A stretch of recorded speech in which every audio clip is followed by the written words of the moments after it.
ang commander ng 401st Iron Tracks Brigade ng IDF na si Colonel Ehsan Daksa ay napatay sa labanan sa hilagang bahagi ng Gaza, pahayag ng militar noong Linggo ng gabi.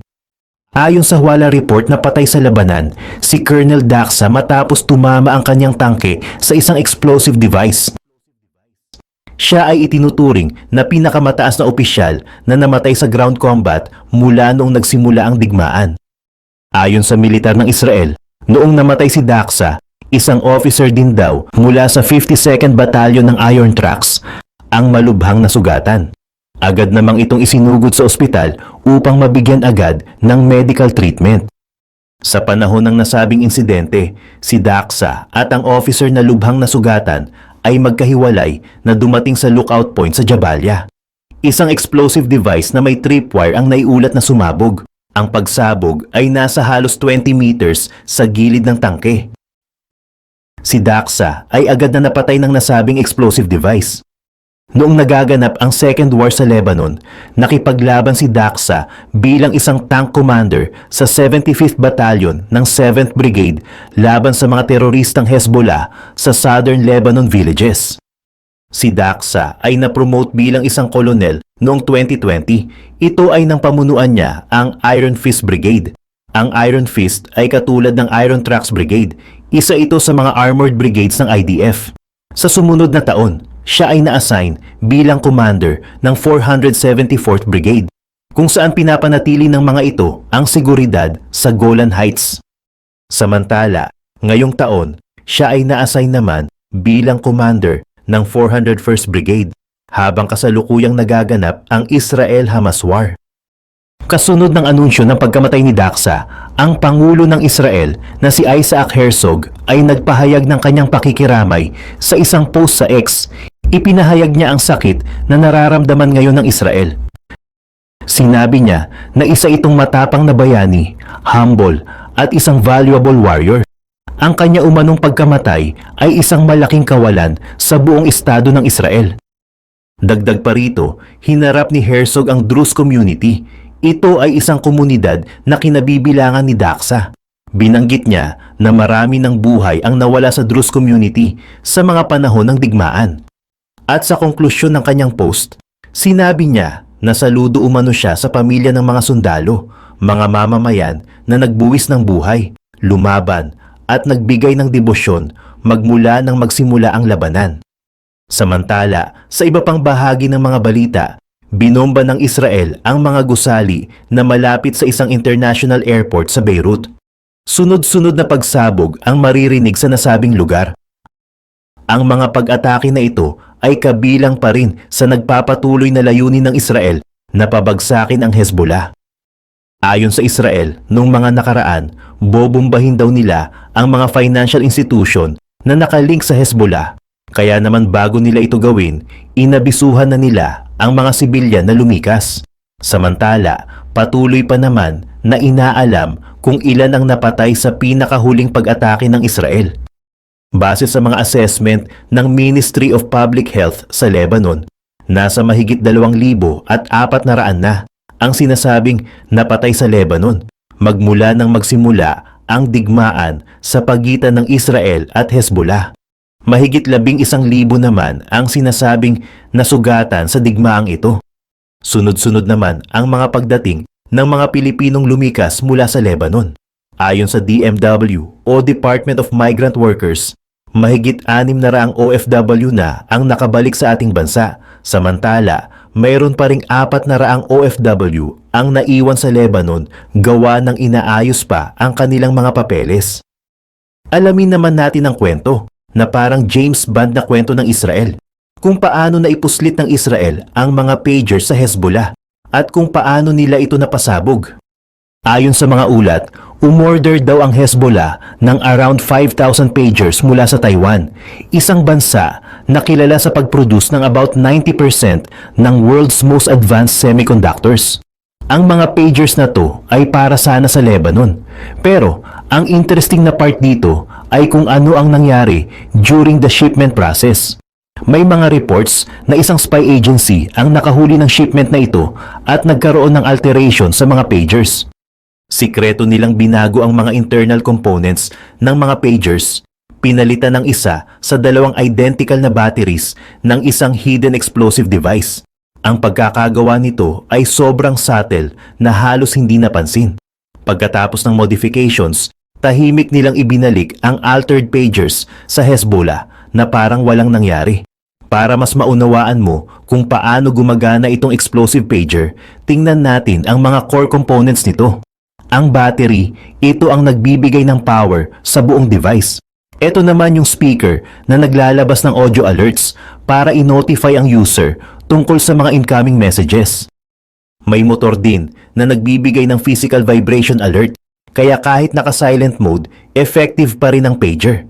Ang radio antenna coil naman ang tumatanggap ng wireless signals tulad ng VHS, at ang microprocessor ang nagko-convert ng signals para maging readable messages. Basically, itong mga pagers ay low-tech at mahirap i-track.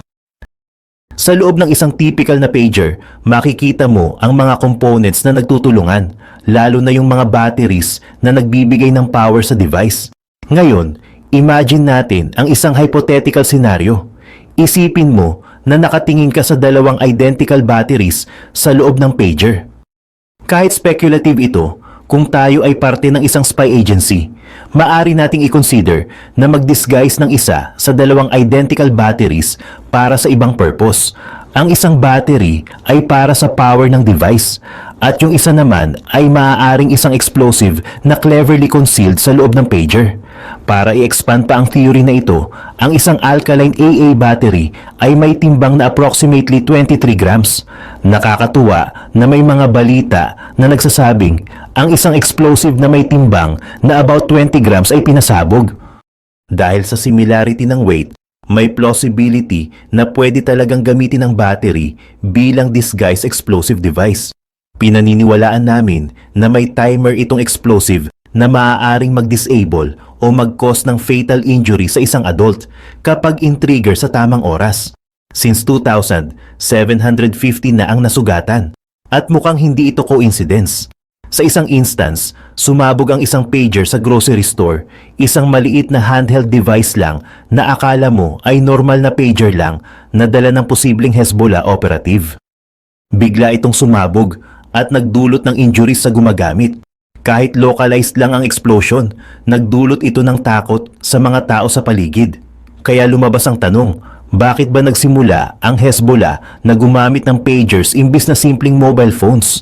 Well, nagsimula ito sa forward shaker bombings na mas maipapaliwanag sa susunod na video matapos ang October 7 attack at ang Druze of Football Field missile incident. Nag-umpisa ang Israeli spy agency na planuhin ang assassination ni Fuad Shukr. Ginawa nila ito sa pamamagitan ng pag-hack sa mobile network ng mga Hezbollah military commanders. Tingnan natin kung paano nag-unfold ang assassination na ito. Ang Southern Beirut, Lebanon, ay kilalang stronghold ng Hezbollah at doon nakatira si Fuad Shukri sa isang fortified 7-story building. Hindi lang ito tirahan niya, kundi ginagamit din itong base of operations. At nasa second floor ang kanyang opisina para makapag-oversee at coordinate ng mga critical military activities. Sa araw ng assassination, nasa opisina si Fuad Shukra, abala sa mga plano at komunikasyon na importante sa operations ng Hezbollah. Hindi niya alam na mahigpit siyang minomonitor ng Israeli intelligence. Ayon sa mga ulat, nagawa ng Israeli intelligence na ma-intercept ang isang phone call ng Hezbollah na naging susi sa kanilang assassination plot.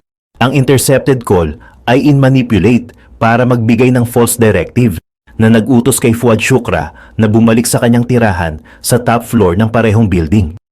Yung urgency ng message ay sadyang ginawa para mapaniwala ang commander na ito'y isang bagay na kailangan niyang pagtuunan agad ng pansin. Ang clever na ruse na ito ay sadyang planado para ma-isolate si Fuad Shukra sa specific location na ito para masiguradong magiging effective ang strike. Nang makumpirma nilang nasa 7th floor apartment na ang commander, inilunsad ang final phase ng operation. Isang aircraft, posibleng isang F-16, ang pinadala para gawin ang precision strike gamit ang laser-guided bomb. Katulad ng highly advanced spice weapon, Ang aircraft ay nag-lock sa target. Ang freefall guided weapon na may pinpoint accuracy ay inilabas at tumama sa building na nagdulot ng matinding explosion na sumira sa buong 7th floor, kumitil ng buhay ni Fuad Shukra at nakasugat ng ilang residente sa lugar. Pero hindi pa ito ang pinakamisteryosong bahagi ng assassination sa Iranian guest house. Sino kaya ang gumawa nito at paano ito nagawa?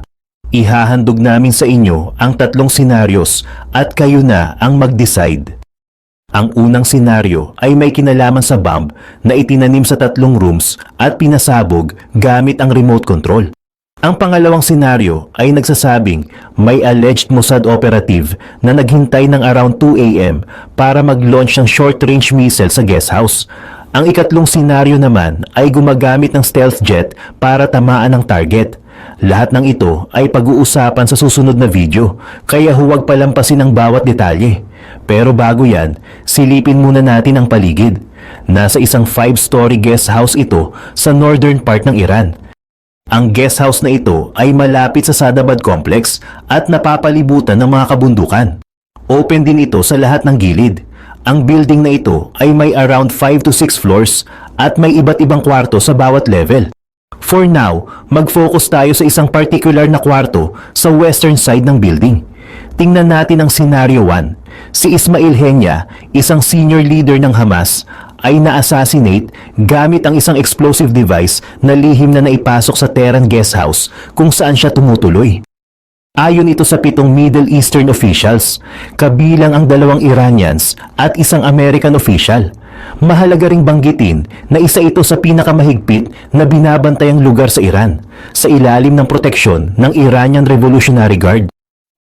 Para sa mga alleged Mossad operatives na ma-infiltrate ang protektadong area na ito kung saan mahigpit na binabantayan ang mga kalye, isa ito sa mga pinaka-bold at well-planned na moves na nagawa nila. Mula sa top angle, makikita natin ang pagpasok ng sasakyan ni Hamia sa parting ito ng building. Tumigil siya sa section na ito ng guest house. Malamang sa specific portion na ito, siya nanatili, na sinasabing paborito niyang lugar kapag bumibisita siya sa Iran. Ito na ang challenging part. Ayon sa ilang ulat, ang bomba ay itinanim daw 2 months ago, possibly ng mga operatives, maaaring Iranian o Mossad. Isipin natin ang posibilidad na C4 ang ginamit na explosive sa kasong ito. Kadalasan, ang C4 ay may remote controller at isang main warhead na binubuo ng mga explosives, isang plastic binder, isang plasticizer para maging malleable ito, at karaniwang may marker o odorizing tagate chemical. Kahit maliit lang ang C4, kaya nitong sirain ang isang kwarto na may blast radius na around 4 to 20 feet. Ganito siguro ang nangyari. Ang mga agents, ayon sa mga ulat, ay nilagay ang bomba sa 3 kwarto 2 months ago. Pagdating ng tamang oras, bumalik sila sa desired area malapit sa bundok at inactivate ang explosive mula sa safe distance sa pamamagitan ng pag-switch on na naging sanhi ng pagkamatay ni Hanye at ng kanyang bodyguard. Kasama ang pagkasira ng parting ito ng kwarto. Tingnan naman natin ang pangalawang senaryo. May mga report mula sa ilang saksi na may nakita silang bagay na lumilipad mula sa kabundukan at sumabog noong 10 oras ng gabi.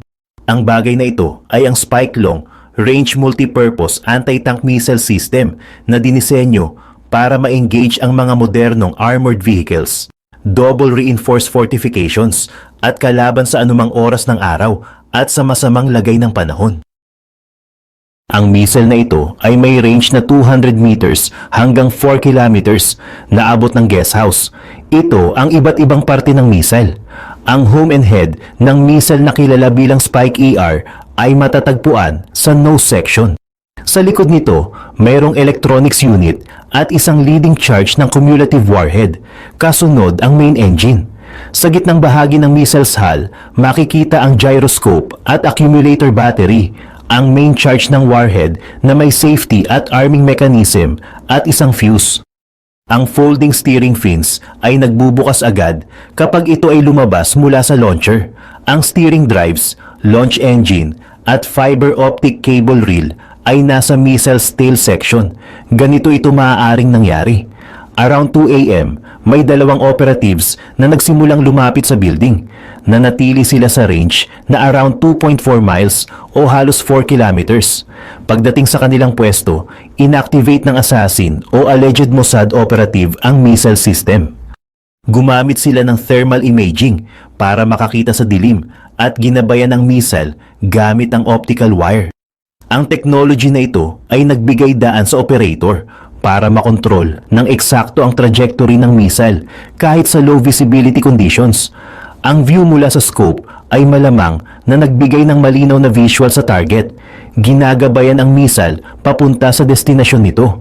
Ang missile, ayon sa pagkakalarawan, ay may dalawang warheads, isang precursor warhead sa harap at ang main warhead sa likod. Ang precursor warhead ay dinisenyo para tumagos sa mga reinforced structures tulad ng double-layered concrete walls. Pagkatapos nitong mabasag ang unang barrier, saka naman sumabog ang main warhead sa loob ng kwarto na nagdudulot ng malaking pinsala.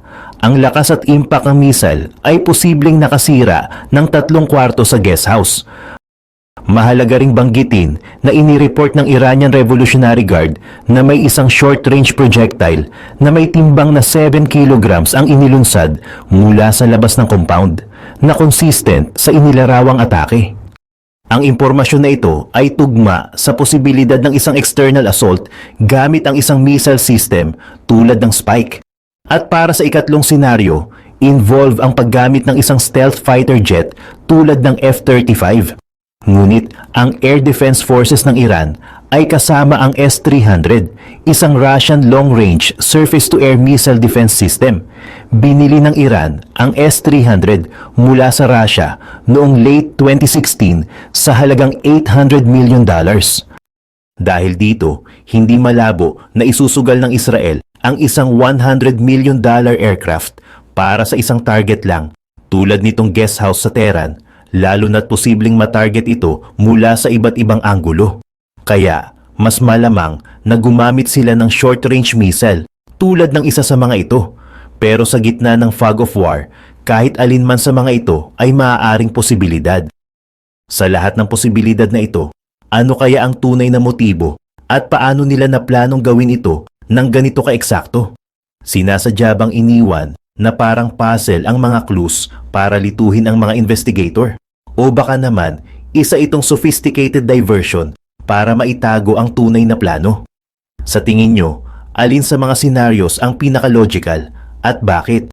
Share nyo ang inyong theories sa comments. Dahil minsan, ang simpleng opinion nyo ang pwedeng mag-lead sa pinaka-surprising na revelations. Kaya stay tuned, marami pa tayong pag-uusapan tungkol sa mga misteryong ito. Ay ang tala. Ito ay ang one of the best din na loan application. As of now, ay nakakapag-load na ako dito ng 25,000 pesos at napakaliit lang din ng interest. Pero dito, pag na-late ka na pagbabayad, is meron din sa'yo mag-i-email at tatawag at magte-text na magpapaalala na malapit na yung due date mo. Pero kung nakalagpas ka nga sa due date mo, ay napaka-professional naman kausap na mga customer service ng tala. Dito, pwede mo silang kausapin. Or pwede mo silang kausapin, sabihin mo yung talagang reason mo, bakit ka na late ng pagbabayad.